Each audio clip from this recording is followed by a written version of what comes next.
Right, everyone, so we are now reading Harry Potter and the Chamber of Secrets. So let's start our story. Okay, so chapter 1 is called The Worst Birthday. Page 1. Not for the first time, an argument had broken out over breakfast at number 4 Privet Drive. Mr. Vernon Dursley had been woken in the early hours of the morning by a loud hooting noise from his nephew Harry's room. "Third time this week," he roared across the table. "If you can't control that owl, it'll have to go." Harry tried yet again to explain. "She's bored," he said. "She's used to flying around outside. If I could just let her out at night." "Don't! Do I look stupid?" snarled Uncle Vernon, a bit of fried egg dangling from his bushy moustache. "I know what will happen if that owl's let out." He exchanged dark looks with his wife, Petunia. Harry tried to argue back, but his words were drowned by a long, loud belch from the Dursleys' son, Dudley. "I want more bacon." "There's more in the frying pan, sweetums," said Aunt Petunia, turning misty eyes on her massive son. "We must feed you up while we've got the chance. I don't like the sound of that school food." "Nonsense, Petunia. I never went hungry when I was at Smeltings," said Uncle Vernon heartily. "Dudley gets enough, don't you, son?" Dudley, who was so large his bottom drooped over either side of the kitchen chair, grinned and turned to Harry. "Pass the frying pan." "You've forgotten the magic word," said Harry irritably. The effect of this simple sentence on the rest of the family was incredible. Dudley gasped and fell off his chair with a crash. That shook the whole kitchen. Mrs. Dursley gave a small scream and clapped her hands to her mouth. Mr. Dursley jumped to his feet, veins throbbing in his temples. I meant, please," said Harry quickly. "I didn't mean—" "What have I told you?" thundered his voice, spraying spit over the table, "about saying the M word in our house?" "But I—" "How dare you threaten Dudley?" roared Uncle Vernon, pounding the table with his fist. I warned you. I will not tolerate mention of your abnormality under this roof." Harry stared from his purple-faced uncle to his pale aunt, who was trying to heave Dudley to his feet. "All right," said Harry. "All right." Uncle Vernon sat down, breathing like a winded rhinoceros and watching Harry closely out of the corners of his small, sharp eyes. Ever since Harry had come home from the summer holidays, Uncle Vernon had been threatening him like a bomb that might go off at any moment, because Harry wasn't a normal boy. As a matter of fact, he was as not normal as it is possible to be. Harry was a wizard fresh from his first year at Hogwarts School of Witchcraft and Wizardry. And if the Dursleys were unhappy to have him back for the holidays, it was nothing to how Harry felt. He missed Hogwarts so much it was like having a constant stomach ache. He missed the castle with its secret passageways and ghosts, his lessons, though perhaps not Snape, the potions master. The post arriving by owl, eating banquets in the Great Hall, sleeping in his 4-poster bed in the towered dormitory, visiting the gamekeeper, Hagrid in his cabin in the grounds next to the Forbidden Forest, and especially Quidditch. the most popular sport in the wizarding world. 6 tall goalposts, 4 flying balls, and 14 players on broomsticks. All Harry's spellbooks, his wands, robes, cauldron, and top-of-the-range Nimbus 2000 broomstick had been locked in a cupboard under the stairs by Uncle Vernon the instant Harry had come home. What did the Dursleys care if Harry lost his place in the house Quidditch team because he hadn't practiced all summer? What was it to the Dursleys if Harry went back to school without any of his homework done? The Dursleys were what wizards called muggles. Not a drop of magic blood in their veins. And as far as they were concerned, having a wizard in the family was a matter of deepest shame. Uncle Vernon had even padlocked Harry's owl, Hedwig, inside her cage to stop her carrying messages to anyone in the wizarding world. Harry looked nothing like the rest of the family. Uncle Vernon was large and necklace, with an enormous black moustache. Aunt Petunia was horse-faced and bony. Dudley was blonde, pink, and porky. Harry, on the other hand, was small and skinny with brilliant green eyes and jet black hair that was also always untidy. He wore round glasses, and on his forehead was a thin, lightning-shaped scar. It was this scar that made Harry so particularly unusual, even for a wizard. The scar was the only hint of Harry's very mysterious past, of the reason that he had been left on the Dursleys' doorstep 11 years before. At the age of 1, Harry had somehow survived a curse from the greatest dark sorcerer of all time, Lord Voldemort, whose name most witches and wizards still feared to speak. Harry's parents had died in Voldemort's attack, but Harry had escaped with his lightning scar, and somehow, nobody understood why, Voldemort's powers had been destroyed the instant he had failed to kill Harry. So, Harry had been brought up by his dead mother's sister and her husband. He had spent 10 years with the Dursleys, never understanding why he kept making odd things happen without meaning to.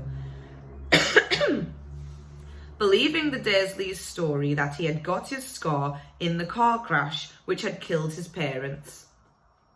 And then, exactly a year ago, Hogwarts had written to Harry, and the whole story had come out.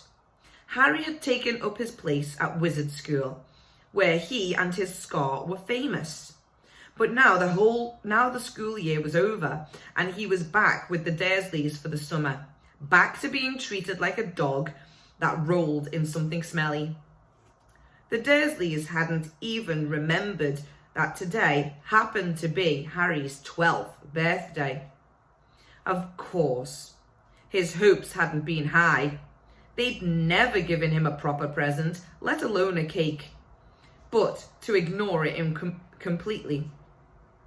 At that moment, Uncle Vernon cleared his throat importantly and said, "Now, as we all know, today is a very important day." Harry looked up, hardly daring to believe it. "This could well be the day I make the biggest deal of my career," said Uncle Vernon. Harry went back to his toast. Of course, he thought bitterly, Uncle Vernon was talking about his stupid dinner party. He'd been talking of nothing else for a fortnight. Some rich builder and his wife were coming to dinner, and Uncle Vernon was hoping to get a huge order from them. Uncle Vernon's company made drills. "I think we should run through the schedule one more time," said Uncle Vernon. "We should all be in position at 8 o'clock. Petunia, you will be..." "In the lounge," said Petunia promptly, "waiting to welcome them graciously to our home." Good, good. "And Dudley, I'll be waiting at the door." Dudley put on a foul, simpering smile. "May I take your coats, Mr. and Mrs. Mason?" "They'll love him," cried Aunt Petunia rapturously. Excellent, Dudley, said Uncle Vernon. Then he rounded on Harry. And you? I'll be in my bedroom making no noise and pretending I'm not there, said Harry tonelessly. Exactly, said Uncle Vernon nastily. I will lead them into the lounge, introduce you, Petunia, and pour them drinks at 8:15. I'll announce dinner, said Aunt Petunia. And Dudley, you'll say, May I take you through to the dining room, Mrs. Mason, said Dudley, offering his fat arm to an invisible woman. My perfect little gentleman, sniffed Aunt Petunia. And you? Said Uncle Vernon, viciously to Harry. I'll be in my room making no noise and pretending I'm not there, said Harry dully. Precisely.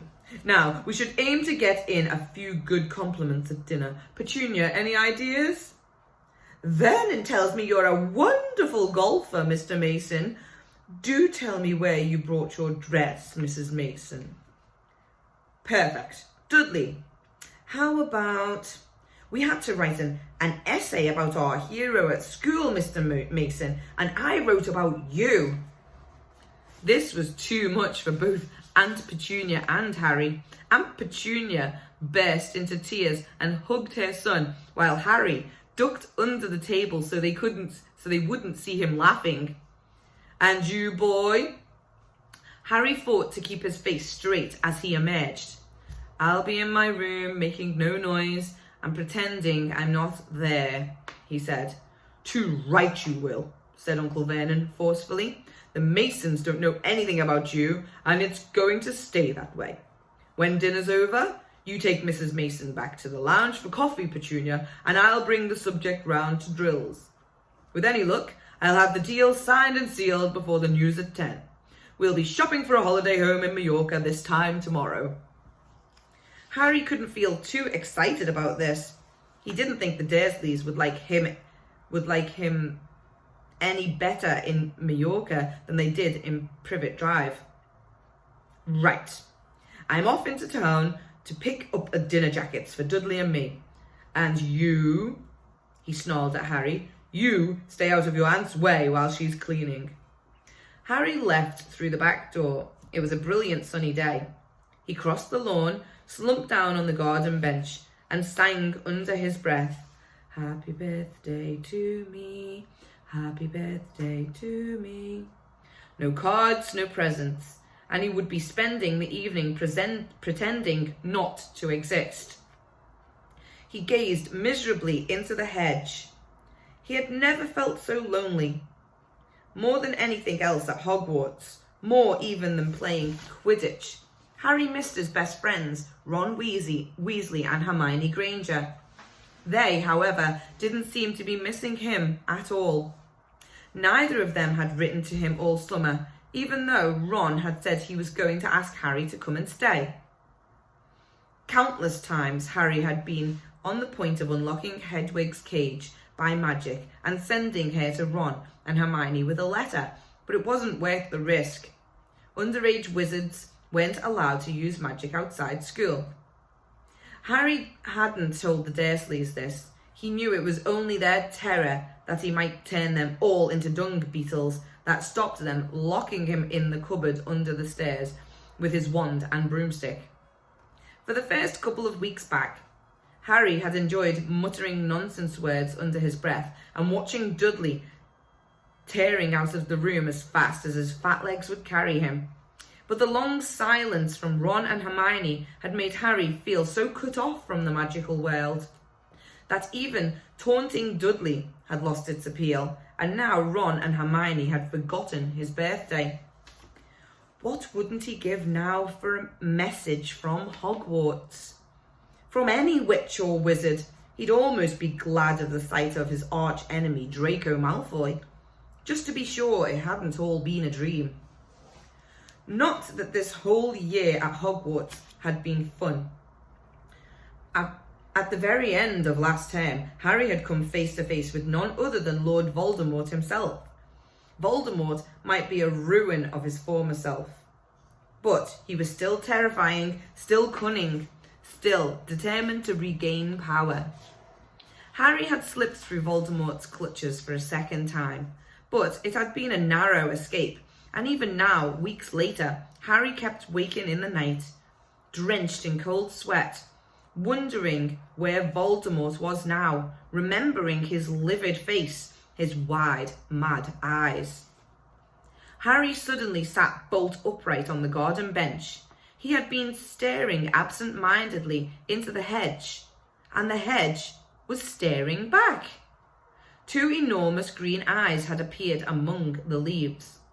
Harry jumped to his feet, just as a jeering voice floated across the lawn. "I know what day it is," sang Dudley, waddling towards him. The huge eyes blinked and vanished. "What?" said Harry, not taking his eyes off the spot where they had been. "I know what day it is," Dudley repeated, coming right up to him. "Well done," said Harry. "So you finally learned the days of the week." "Today's your birthday," sneered Dudley. "How come you haven't got any cards? Haven't you even got friends at that freak place?" "Better not let your mum hear you talking about my school," said Harry coolly. Dudley hitched up his trousers, which were slipping down his fat bottom. "Why are you staring at the hedge?" he said suspiciously. "I'm trying to decide what would be the best spell to set it on fire," said Harry. Dudley stumbled backwards at once, a look of panic on his fat face. "You can't. Dad told you you're not to do magic. He said he'll chuck you out of this house, and you haven't got anywhere else to go. You haven't got any friends to take you." "Jiggery-pokery," said Harry in a fierce voice. "Hocus-pocus, squiggly-wiggly." "Mum!" howled Dudley, tripping over his feet as he dashed back towards the house. "Mum, he's doing you-know-what." Harry paid dearly for his moment of fun, as neither Dudley nor the hedge was in any way hurt.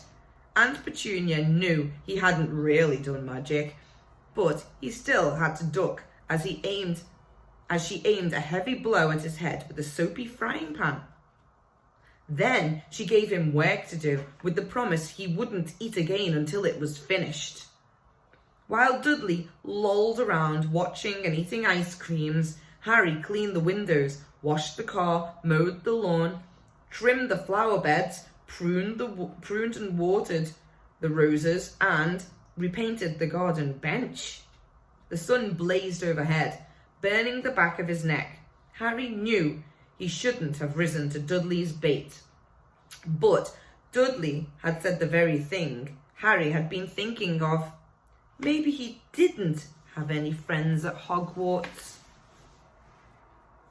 "Wish they could see famous Harry Potter now," he thought savagely, as he spread manure on the flower beds in his back aching, sweat running down his face. It was 7:30 in the evening when at last, exhausted, he heard Aunt Petunia calling him. "Get in here and walk on the newspaper."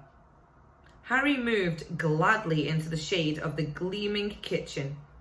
On top of the fridge stood tonight's pudding, a huge mound of whipped cream and sugared violets. A joint of roast pork was sizzling in the oven. "Eat quickly, the Masons will be here soon," snapped Aunt Petunia, pointing to 2 slices of bread and a lump of cheese on the kitchen table. She was already wearing a salmon pink cocktail dress. Harry washed his hands and bolted down his pitiful supper. The moment he had finished, Aunt Petunia whisked away his plate. "Upstairs, hurry!" As he passed the door to the living room, Harry caught a glimpse of Uncle Vernon and Dudley in bow ties and dinner jackets. He had only just reached the upstairs landing when the doorbell rang, and Uncle Vernon's furious face appeared at the foot of the stairs. "Remember, boy, one sound." Harry crossed to his bedroom on tiptoe, slipped inside, closed the door, and turned to collapse on his bed. The trouble was, there was already someone sitting on it. Okay, boys and girls, so that's chapter 1, and we've finished on page 11. So chapter 1, the worst birthday, and we've finished on page 11, so we'll stop the video there.